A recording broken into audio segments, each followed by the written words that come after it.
Welcome, Whitney. Thanks so much for being on the Yoga Magic podcast. I'm so grateful. I am excited to be here and to get into conversation with you. Yeah, same. So I was just telling you before we started recording, this is a topic I'm so excited to talk about. Like, I think about this a lot about the Mm. vibration of the food that I'm consuming and like being really intentional, but I've never really been able to break it down. And clearly, you're the person to talk about it. Thank you. Well, it's what really sparked the most interest in me when I was in culinary school, and I was at a health focused culinary school. So Oh, cool. everything we cooked with came from the local farmers market or from farms in upstate New York or in Pennsylvania, like incredibly fresh, no refined sugar or refined flour. We cooked within the season. So if you were to take my program at a different time of year, you would have learned completely different recipes than I did. And what I was fascinated most with is how food makes you feel and how you can look at the way food grows or how it's prepared, and that can change how it makes you feel. Mm. And I just find it fascinating. And also, it's just a great way to better learn how to nourish yourself and to understand when you feel a certain way and you know you need grounding or you know you need to lighten up, that the foods that you eat can support you with that. Hmm. Yeah, that makes so much sense. But I think food becomes convenience for many of us, and then we forget that, oh, like there's a purpose here. There's some intentionality behind it. And I wanna hear your story, how you got to this, but kind of a tough Mhm. question before we get to that. I feel like in the world that we live in, it's so easy to just kind of go through the routines and, like I said, not necessarily be thinking about food. And frankly, we find it really difficult to be intentional, to be grateful, to be quote unquote healthy with food. Why do bringing in that like energetic vibrational element, why has that been something that like changed the course for you? You talking about, okay, I'm going to like source it well. Like, can you share a little bit about Yeah. why the energy, the vibration, like that is the linchpin? Because I'm kind of with you. I agree. Well, food is just energy. And so we Yeah. eat food to consume energy. And as someone who is a yoga practitioner like you are, you understand that when you do yoga, you fill your body with food, with life force energy, with prana. And depending on where you are in your yoga practice, it changes how much food you need that day and how much you need to add into your body to support you. And so when you learn that food is just energy, I think it makes it really easy to decide what you want to have for breakfast, lunch, and dinner and snacks, because you are much more aware of how each meal feels, and you want to only choose things that make you feel good. It doesn't mean once you become more aware of what high vibration foods are or that you are controlling your energy levels by what you're choosing, doesn't mean that you aren't going to have meals sometimes that make you feel sluggish or make you Hmm. bloat or make you feel uncomfortable. It happens sometimes, and that's how we learn what works for us now, because we're always changing. And especially women, I think it's easier for us to see how we change over the years. But once you learn food is energy, I feel like it makes it so much easier to choose what serves you and to make better decisions because you just have more respect for your body and everything that it's doing and processing. Hmm.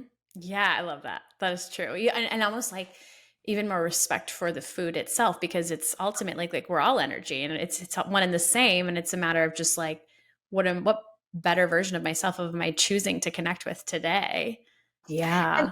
I think for a lot of women, the food journey starts simply because we want to feel good and we want to look good. And Yeah. at some point, we don't understand why our body's changing and our clothes aren't fitting the way they used to, or our skin's changing, or our body's changing, or we're just feeling sluggish. And we want to figure out why that's happening and go back to the way we were. And that I think leads a lot of women in trying to better understand the foods that they eat. Um, but I think all of us, no matter where we are in life, start to get to a point where we have just a lack of time and we're hungry. And so we make decisions rather quickly when it comes to Mhm. food. Mhm. And even if that is your lifestyle and you can't change it right now, there are still ways to be more conscious to choose foods that can support you rather just doing what's convenient. Hmm. Okay, I want to get into that. Just give like the easefulness, the snacks. Can you tell listeners about like how you got here? You got into this really unique space, your experience in culinary school. Give us the story. Yeah, so I was a corporate recruiter and HR manager for majority of my career. So I went to undergraduate college at SMU in Texas and worked a normal corporate job, and then always just loved food, health, and wellness. And over time, I just realized that was the world I really wanted to be in. What I did on the weekends, I loved how I was spending my weekends, and I just thought, why can't this just be my life Monday Yeah. through Friday? Like, Right. why am I saving 2 days of the week to do all the things that really light me up? And so I spent a lot of time trying to figure out, how do I pivot into this new direction? And I couldn't figure out how to do it. And I knew one thing that I loved was food, cooking, and I really wanted to understand how to better nourish myself. So I had suffered for years from tons of stomach pains and gone to so Mm. many different doctors. Nobody could help me figure out why I was constantly having these pains. Didn't matter what I was eating. It was happening every day and every night. I was struggling with my weight, and no one could give me answers. And so I decided just to heal myself with food and go someplace that can teach me how to do it myself, because I was so tired of spending thousands of dollars and getting nowhere. So I found a culinary school that could do that, that could teach me about healing with food, nourishing myself, proper food preparation, sourcing, everything that I wanted to learn, basically like life finishing school, as well as giving me an accredited degree. So, I would truly walk out of there as an expert, having just as many classes in a kitchen with chefs as with registered dietitians. And that supported me in just moving forward with everything else that I wanted to create. What school was that? That's so cool. Yeah, it's called the Natural Gourmet Institute. It was founded in 1970 by Dr. Anne Marie Colvin, and it has since been incorporated by a larger culinary school called ICE, which is also in New York Mm. City. And so you can still take the program, it's just under the ICE umbrella. And one of the instructors that was my teacher is now the dean of that program. It's where tons of people that everybody knows in the health and wellness space and culinary space went. Daphne Oz went there. Bethany Mm. Frankel went there. Um, Chloe of By Chloe and Chloe's Cupcakes, like tons of big name people went there. And I kind of felt like it was life finishing school. We got to go and learn, how do you properly choose a turkey for Thanksgiving? How do you read all those labels on eggs these days and figure out which one's right for you? What type of questions are you supposed to be asking when you go to the farmer's market? This is information that we all deserve to know, because we all have to feed ourselves. Like, majority of us aren't going to go and be breatharians. We have to eat food in order to stay alive and move forward and nourish our brains and our bodies.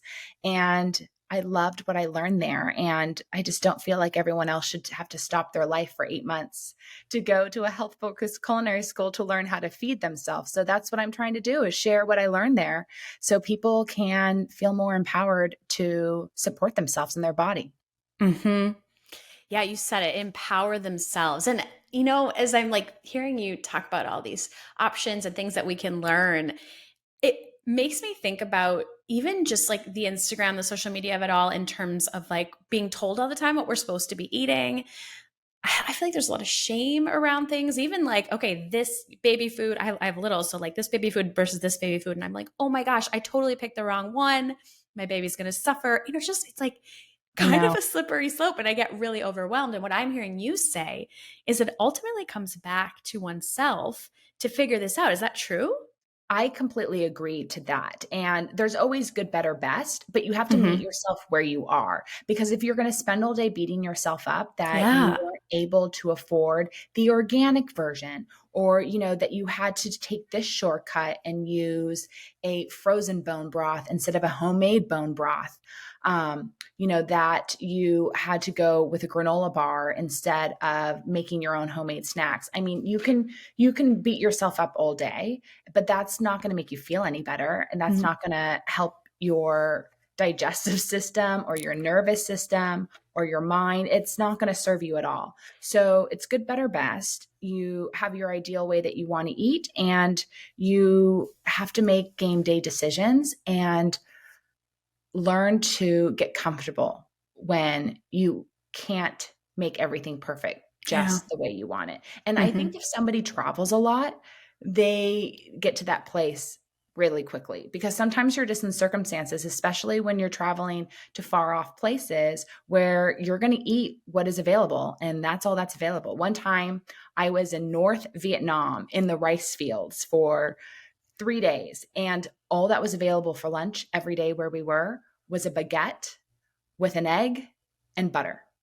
Every day for lunch, I had to eat a baguette that was buttered with an egg on it. Like, that was the only option. And so here, as you know, your stereotypical American, I'm thinking, oh my gosh, what is the baguette going to do to me? What is all this butter going to do to me? Over analyzing the food situation. I mean, I walked out of there fine. I'm still standing here today, like living and feeling good. But you do the best in whatever scenario that you're in.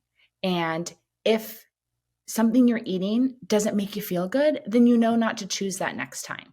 Or you Mhm. know that you need to look at the ingredients and figure out a way to upgrade it. So maybe you can still have that in your life, but then it's edited in a way that works better for your body. So for instance, I'm making chili this evening. I'm going to do a bison chili with tons of vegetables, homemade bone broth, but I'm not going to put any beans in it because I know the Mm. combination of the meat and the beans just doesn't make me feel good. And that's totally fine. This is my chili. Like, I've figured out the version that works best for me. And I encourage everybody else to do that as they start cooking at home. Find a recipe, follow it, see how it makes you feel, and then tweak it. See how you can upgrade each ingredient. See if maybe you can sneak in a few more vegetables. See, maybe it's calling for canned tomatoes. Why don't you try just slicing some tomatoes instead? So, just little upgrades and tweaks, I think, in all different elements of our life, even with food. I think that's high vibration living. I think that's high vibration food. Mhm. I'm like, now I'm getting hungry for chili. Like, I'm thinking, is it time for chili tonight? I am laughing too because so I'd made a bunch of bone broths for my postpartum, Yeah.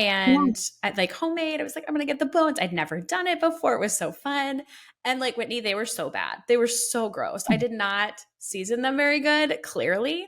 But what I learned through the process is like, you know what? For me, the box, like kind of expensive, but still like convenient bone broth it's going to give me the nutrients that I need, and it works. And so while I would love to make my own bone broth, I just like don't have the time for it and it doesn't work for me.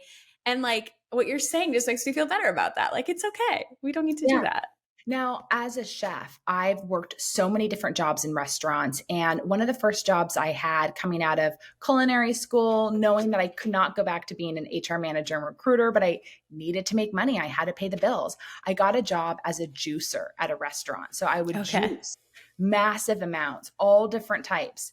And at this point today, I can't juice. I'm juiced out because I made so much juice. So, like, I've just surrendered. It's not my jam right now. It's Yeah. not where I get joy. And so, if I don't get joy doing it, it's not going to happen. It's not going to then, the end result is not going to serve me.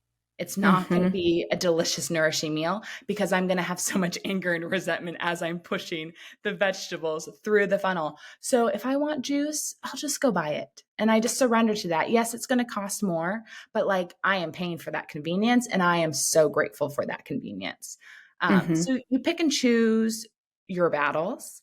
And, the time may come where you're excited to try doing it yourself. And that's great because there's no healthier meal than the one that you make from home from scratch, where you know all the ingredients, your energy goes into the food, you set the vibration in the kitchen. There's nothing more nourishing than that. We all know that. We've had that experience when we've eaten our parents' food or our grandparents' food, but you also have to give yourself a little grace because we don't live in a time where our full-time job is being at home preparing meals. Mhm. It's so true. So, okay, we've talked about the ingredients of it all. We've talked about sort of like the flexibility. What else makes up a high vibrational food? So So using real ingredients is what is high vibration food. Okay. So preparing food that is fresh, that you're using fresh tomatoes in your chili, not canned tomatoes in your chili. You're using bone broth that's maybe from the freezer section instead of a pasteurized bone broth. So Mm. you're finding the most real whole version of each ingredient where there's still a vibration in that food. There's still an Mm. energy in the food. The food hasn't gone through a process where the energy has been pasteurized or microwaved or basically zapped out. So a lot of times food that's extremely shelf stable, food that is packaged in a way that says it can stay on the shelf for 3 years, that would be void of life force energy.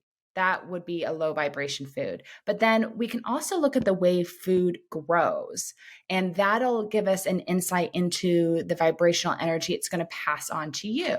So if you have root vegetables, people tend to feel rooted and grounded. So Hmm. sweet potatoes, rutabagas, beets, you eat those foods and you feel really grounded after you eat that. It's not something that you're going to eat and then go and play at the beach.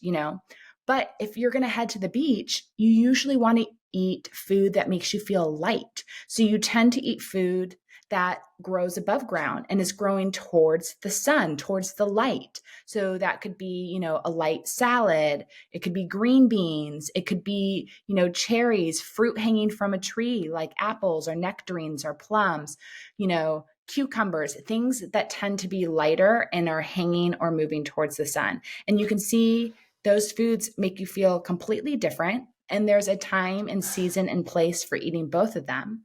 But there are high vibration foods that make it very clear what you're going to get from consuming them. Hmm. Totally. Okay. So, how do we do this within the constraints of like one, budget, and two, time? Because I love these goals. Like, these are the aspirations, and I'm hearing you. And like you said earlier, we're real humans, and I'm maybe making excuses for myself, but like, I always feel like I'm falling short. How do we get to that goal while still being real? So the only expectations for you are the ones you put on yourself. So you're never falling short, True. you know? Hmm. But I like to do things that set me up for success. And I am a chef that works for 5 different families and do dinner parties Oh, and have my nice. podcast and have my organic spice blend. So I have stuff to do. But when I have to cook for a bunch of other people every day, I have to figure out a time to cook and feed myself. So when I make dinner on Sundays, I go into the kitchen like an hour earlier and prepare a few extra things to set me up for success for the week. So I'll bake some extra chicken breasts, I'll roast some sweet potatoes, I'll start to prepare a batch of brown rice, I'll hard boil some eggs, I'll make sure that I pick up some kimchi and the veggies that I know that are super easy for me to chop up and put on my salad for a week. Maybe I'll make a salad dressing. And actually doing all those things is only going to add an hour to your time. If you know True. exactly what you're doing, it doesn't take much time at all. What I do is, for my clients, is I put together a menu for them for the week ahead. And I always share those on my Instagram stories. So if you ever want inspiration on how you can set up your week, you can always look at one of my menus on my Instagram stories. But it's basically just knowing, okay, what am I going to need from Monday, Tuesday, Wednesday? And then Wednesday, I reevaluate at dinner time and see what do I need to set up for myself for Thursday, Friday, Saturday. Yeah, break it And up. so that's how I kind of work it for myself. And nothing's Hmm. that complicated. And, it's just really making sure I have some healthy starches, some simple to steamed vegetables or roast, and then proteins. And then always making sure I have some fresh fruit in the fridge, and then any complements to my meal. So that could be kimchi or sauerkraut. It could be some olives, Greek olives to put on a salad. It could be some avocado, some fresh lemon juice, just little complements that you can add on, cilantro, that kind of jazz a boring meal up and make it feel a little bit more special when you sit down to serve yourself. Hmm. When you say it like that, it is really only that extra hour. And it's almost like the anticipation, the anxiety of like, oh my gosh, I have to meal plan. I have to like sit down and plan out the full week and Mhm. get all the groceries. Like, it gets like so overwhelming. So you're saying just, okay, cook up some proteins, get those vegetables, have these things on hand, maybe like a dressing here and there, but like ultimately it's a few things. And that can really put together the whole week. Is that right? I think absolutely. So if you're going to Okay, make, good. if you're going to make some paleo meatballs for dinner Sunday night, make a double batch. And then True. maybe Sunday night you're having it with spaghetti squash. So, on Wednesday night you'll have the leftovers with pasta. And maybe you're doing Sunday night with a little marinara. So, pick up the best already pre-made basil pesto that you can for Wednesday night, or, push yourself and make it yourself on Sunday night, Mm-hmm. figure out what works for you. Maybe turn it into a pasta salad. So you add a bunch of arugula in there, and now it's already built and done. So there's a lot of little simple tweaks that you can make in order to upgrade your meals and just make life a little bit easier. But a few things that I love to do that I'll share that help me as a chef go to the grocery store. I always write down my list on an actual piece of paper, and Mm. I walk around the store with my little notepad and my pen, and I cross off as I go. And I group I group what I'm preparing together on that grocery list. So if something's not available, I know what it is that I'm making, and it helps me be able to pivot in the moment. And Mm-hmm. that's really important. You have to get really comfortable pivoting, because not everything we want is always going to be available. I mean, some days, these days, you just go to the store and that vegetable is not available, and it just is True. what it is. So you have to get comfortable pivoting. And I feel like it's just a great skill to learn overall. And then when you get home, I find putting on music really helps me get focused and get the job done. And then the second thing is, I always feel like, when you put on a uniform, it helps you get into the program and get into the mood. We all know, like, Mm-hmm. when we get dressed for work and we put on makeup, it somehow gets us into a different mindset and makes us feel different than when we work from home in our sweats or workout clothes. So same thing with the kitchen. If you go and like put on an apron, tie yourself up, grab some kitchen towels, set some music, maybe sage the kitchen for a second, and then like set your intention for what you want to create. And then you will power through faster than you realize. You'll get the job done so fast because you're focused on one singular mission. Or someone is blowing in our yards. Just like letting him pass by. Hold it It's brief. okay. I can't hear them. Okay, good. Okay, good. I love that. Like making it fun, like making it a vibe. I'm getting excited. So my littlest is now one. Like we're in a groove now. And these things that are really intentional can start adding back in. And I guess I just want to like reiterate to listeners that like thinking a little bit about this stuff really goes a long way. And I love these ideas. Obviously, go check out all of Whitney's resources and recipes. So, okay, follow up question then. How about the budget piece? How do we source great food, or like what are your top tips for eating vibrationally high on a budget? So everything at every grocery store goes on sale.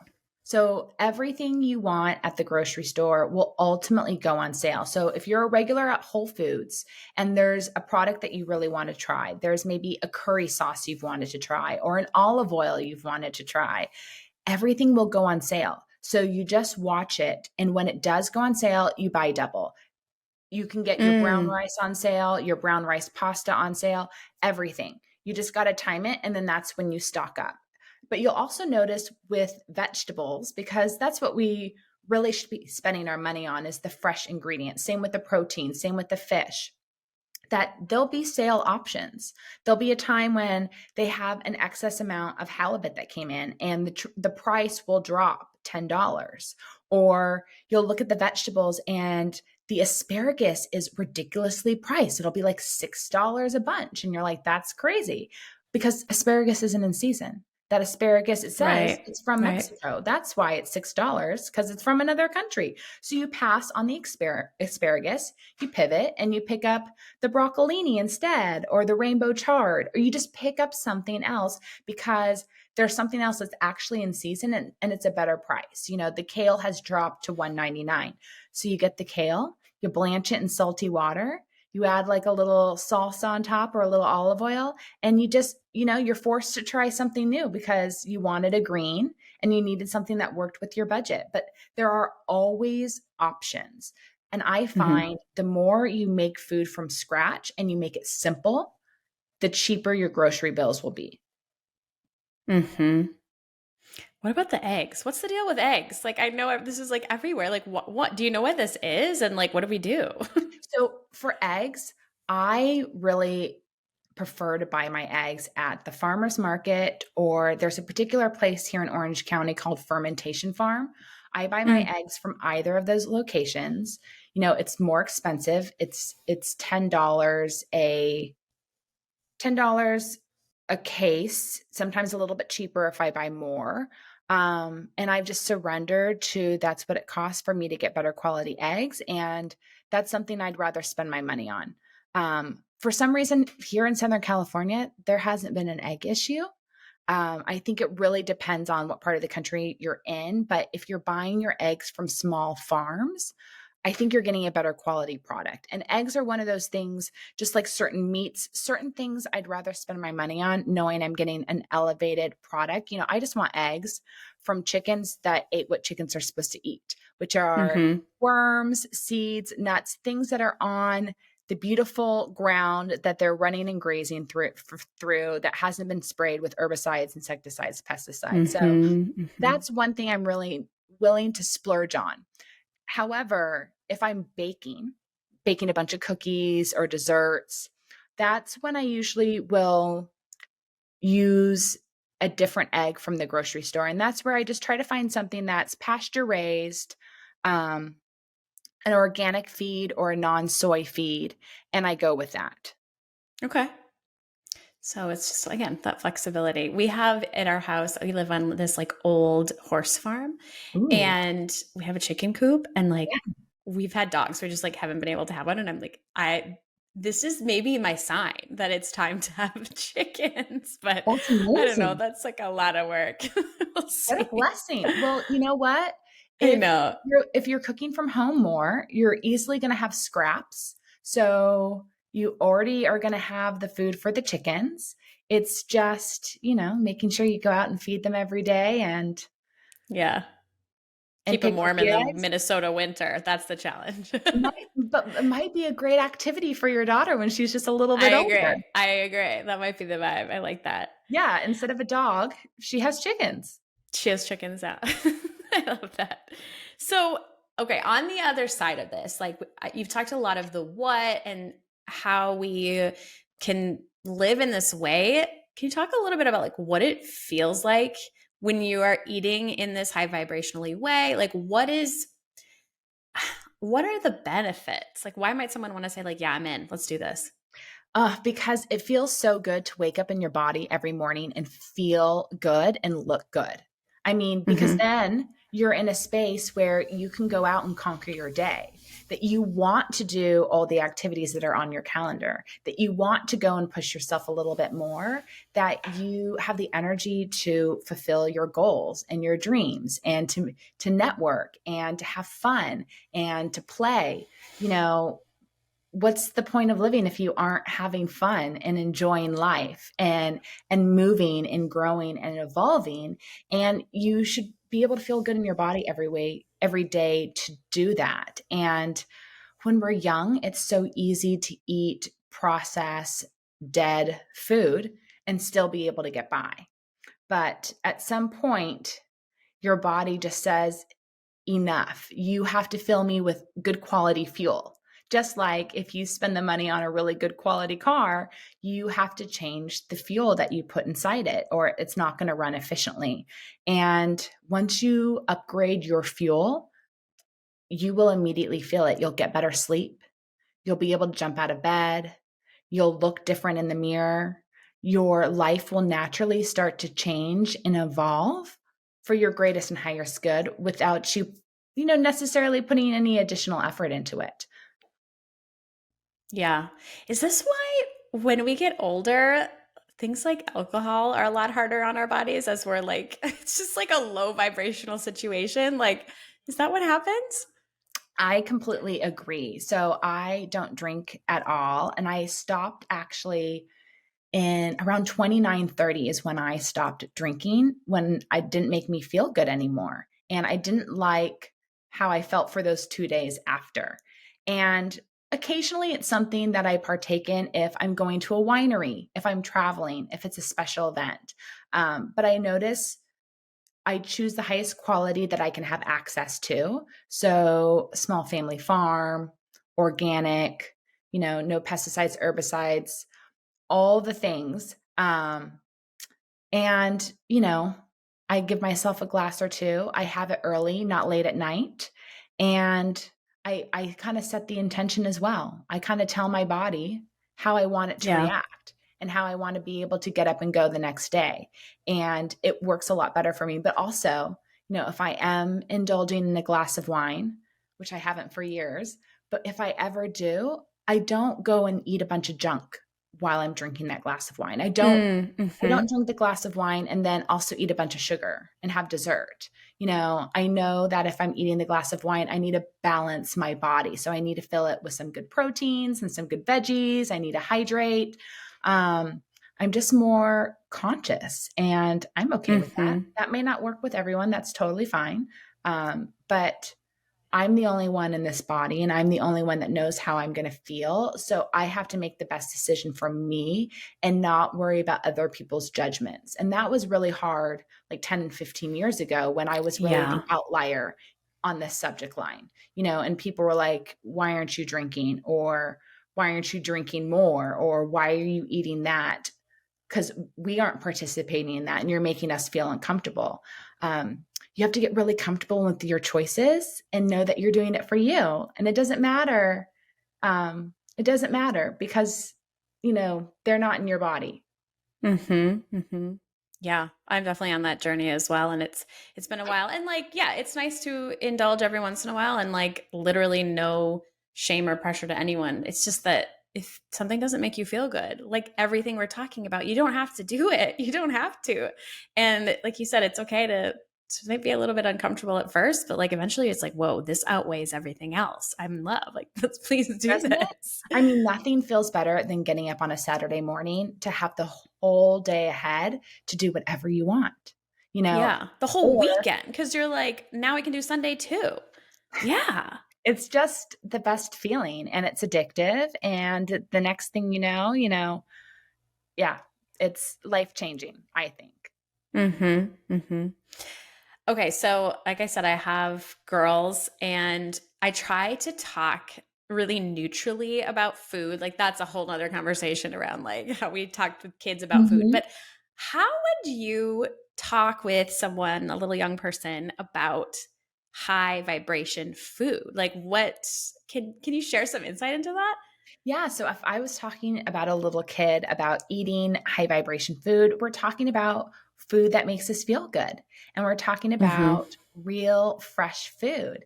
And I would play with them to see if they can feel the energy of the food. And I would teach them the balance test. So they can pick up an orange and hold the orange against their chest and they can ask the orange a yes or no question. So it teaches them to ask questions because that's one of the best skills that we can all learn is to be inquisitive, so we keep learning.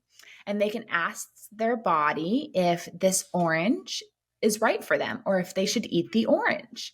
And they'll lean forward if it's a yes and they'll lean back if it's a no. And you can have Mm. them do the same thing with a granola bar, with a cookie, with all different types of products, and they can learn to see if it's a high vibration food or if it's a high vibration food that's good for them. And you can start to teach them to choose and reach for foods that not only are they wanting and craving because of what they see with their eyes, but because of what makes them feel good. Mm-hmm. Oh, I love that. I'm going to do that for sure. Getting them in touch with their little intuitions. That's perfect. Well, Okay, and so theirs are going to be so strong. So I would love to hear how they feel when they touch the little lemon or touch the avocado or touch the tomatoes when the tomatoes are, ripen in season. I Their responses are going to be incredible and magical. So yeah. Oh, I please love film that. that. Okay, that's a good idea. Little reel happening here. So I would love to get listeners on your website checking out some of your good stuff. If you have some of your favorite go-to recipes for Mhm. dinner tonight, like they're okay, I'm going to use this episode, I'm going to come up with a plan. Yeah. Where would you send them? What recipes? So tonight I'm making my paleo bison chili. I love this Hmm. chili. I made it for my clients on Sunday night and I knew I just needed to make another bowl for myself. So that recipe's on my website, starseedkitchen.com. I also picked up some ground lamb because the ground lamb was on sale at Whole Foods this morning. So I decided to work that into my menu over the weekend because it was a great time to buy it because it was on sale. And I try to, Hmm. stay within a budget and I know the proteins maybe I want, but then I get flexible with what's the best deal. So I love my paleo bison meatballs, which are on my website, starseedkitchen.com. I think I'm going to make just a ton of roasted vegetables, and I'll probably do some short grain brown rice where I soak the rice overnight, wash it really well. It becomes really nice and light and fluffy. Simple recipes like that this weekend, making all my Huh. proteins and then just sticking to really simple steamed veggies or greens. I feel like if you focus the energy on your proteins or your sauces and your salad dressings and your sides, then everything else kind of comes together easier. Hmm. Can we talk a bit about proteins? Like as a former vegetarian, it's something that like I dabble with, and now I'm Yeah. really glad that I consume meat. And I know a lot of people that have been through this journey too, but like obviously that's a conversation too. Does one eat in a high vibration way with proteins? So I went there too. There was a time when I lived in Los Angeles, long before it was cool to be vegan or the thing. And I thought being vegan is what was going to make me skinny and feel good Hmm. and look good. Hmm. And I did it for a year and my skin turned yellow. My body stopped producing bile. I literally couldn't digest food. I was incredibly bloated. I had incredible sugar cravings. It just wasn't right for my body. And I Hmm. like to think that I was a healthy vegan. I voraciously read as many books as I could about it. This was the early 2000s, like 2005, 6, Hmm. is when I was a vegan.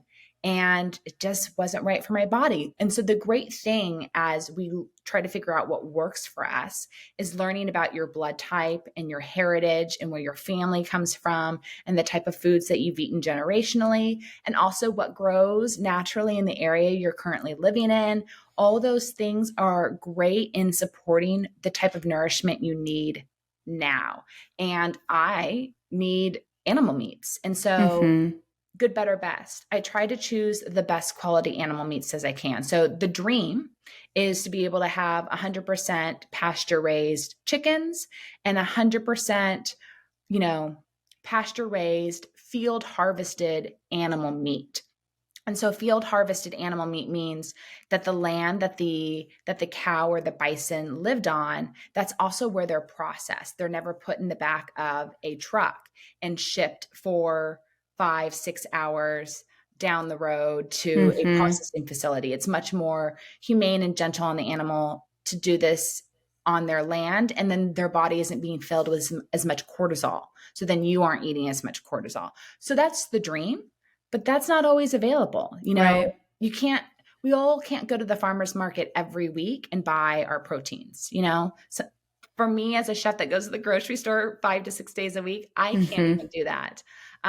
So I just try to shop at places where I think, and from what I've read, it seems that I'm getting 100% grass fed, grass finished. I'm Hmm. getting the best quality that I can. And then when in doubt, I do the balance test and I also listen to my gut. And if it doesn't look right, I pass. Mm. Adding the intuition piece to the food selection, like that is a vibe. I'm really liking this idea and want to do that more. And like a lot of shopping recently has been happening like on apps. Like I feel like that's something I'm not like holding stuff in my hands anymore. And Mhm. I think like what you're saying is making me excited about getting back into the grocery store and like doing the shopping rather than doing Instacart or something like that. Yeah. And obviously, as a chef and also as just a spiritual human being, Hmm. I don't know if that's something I can ever surrender to. I really like, we all have walked up and chosen an avocado, put it back, chosen another avocado, put it back, and then chosen the third. We've done that with apples, with sweet potatoes. When you're looking at broccoli, there's something you feel that somebody else can't replace for you. Mm-hmm. And, as a chef that goes to the grocery store, I've seen, unfortunately, countless virtual shoppers, ask me which one's cilantro and which one's parsley. Oh, sure. Yeah. For them, it's just a job. It's not a passion. Mm-hmm. And that's okay. Mm-hmm. It's totally understandable. I think it's a great convenience for people, especially those that live in a city. I Mm-hmm. used to live Mm-hmm. in New York City. I can't imagine having to like stock up on all the groceries for a family and get that home to your house. It's a lot of Mm-hmm. work. I did that. But as much as you can, try to go to the store for yourself once a week. So you can choose your ingredients and make the best decision. Mm-hmm. That's a good goal. Yeah. Like I'm thinking to myself, like even just once this week, get to the Yeah. actual grocery store. Like that's a good goal, a good reasonable place to start. I love it. Yeah. And then for farmers market, I just try to give myself at least once a month, ideally twice a month. But I've just Mm-hmm. surrendered to that because, it's, we all have a lot going on in our lives. And, I used to go to the farmer's market every single weekend. But my life has Mm-hmm. changed and evolved. And I just have to give myself some grace for that. Mm-hmm. And everyone Okay. else should too. Oh yeah, definitely. Give us a. That's a lot of what I think you're saying too today. Is just like give yourself some grace, cut yourself some slack. People, we're okay in this department, and Yeah. And keep I learning. want. Keep learning about food, Yeah. what's available and what's going on with our food system and the options out there. And then as you keep learning, you will naturally be able to uplift and pivot and choose more real food and rely less on processed or pre-prepared food. And what works for you will continue to change and evolve. Mm-hmm. Mm-hmm. I'd love for listeners to connect with you. You've got spices. Can you talk about those? Yeah, so I have been making my own organic spice blends for over 20 years since I was in high school. Oh my Um, gosh. we started Wow, making our that's so own cool. blends because we want to control the flavor, and there's so much junk in spice blends these days: MSG and citric acid, Mm. and coloring and flavor agents and anti-caking agents and sugar. And so I started making my own spice blends, and my dad did as well when I was younger. And then when I became a personal chef, and my clients wanted healthy, delicious food, I had to make my own spice blends for them because I didn't want to have all that sugar and citric acid in there. And so now I share my spice blends. You can buy them on my website, starseedkitchen.com. And then I have all the recipes on how to use those spice blends. They're the exact recipes for what I do for myself and for my personal chef clients. That sounds so good. I didn't even realize there was so much junk in spices. Like, I've learned a I lot know. And today. spices are really superfoods. So spices are just the Mm. concentrated, dried herb or spice. So, you take a big bunch of cilantro and you dry it and you grind it and you have, you know, you have, I'm blanking, you have cumin, coriander. There you Oh go. yeah. Mm-hmm. Mm-hmm. So all spices are just the dried version of the real thing. So it's a concentrated superfood. Like we all know you can buy fresh turmeric at the grocery store, but you can also buy dried turmeric and it's more concentrated source. And it has Mm. a shelf life just as food has a shelf life. And you want to eat it when it's at its peak, when it's going to have the most bioavailable ingredients to support you. So I always encourage people to buy organic spices, non-irradiated spices, small batch spices, because there's so much that's being given to you in these little, flavor bursts through spices. Mm-hmm. Yeah, I was gonna forget about it. And if you don't really like know how to use spices and you making terrible bone broths, like a spice blend is a lot easier way to go, like you're saying, and you can get a good version of that, a high vibration version of that. I love it. That's the plan. I just want to help So, people be able to cook better meals at home. That's really my long-term goal is everyone should be able to nourish themselves at home. And, going out to eat can be a fun activity and something you enjoy doing. mm-hmm. But then you can always come back home and make the food that you really know makes you feel good. Mm-hmm. Yeah. This was so fun, Whitney. I learned a lot today. Thank you so much. Can you just share with listeners where they can find you, your YouTube channel, your podcast, like all your good content out there? Thank you. So you guys can find me on YouTube at Chef Whitney Aronoff and on Instagram at Whitney Aronoff. And then on my website, Starseed Kitchen, you can get my organic spice blend of 11 magic herbs and spices. And then you guys can also get all the recipes that I've created for my personal chef clients. I share all those recipes there. So that way you guys can make them at home and find recipes that work and easily incorporate this into your personal meal prep or your Sunday night dinner plans, whatever it may be.